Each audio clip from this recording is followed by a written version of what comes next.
السلام عليكم. سنتحدث في هذا الفيديو عن موعد وتوقيت مباراة نادي نهضة بركان المغربية ضد نادي اتحاد الجزائر الجزائرية برسم مباراة نصف نهائي كأس الاتحاد الإفريقي والقنوات الناقلة لهذه المباراة. أولا لا تنسى الصلاة على رسول الله.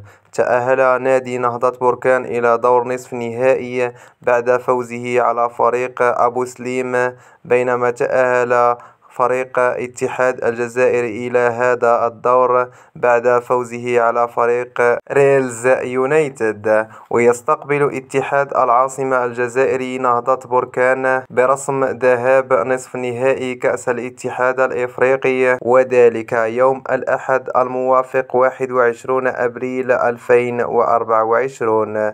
بالنسبة للتوقيت لم يتم تحديده بعد، ومن المرتقب أن تنقل المباراة على شبكات قنوات بي إن سبور إن شاء الله.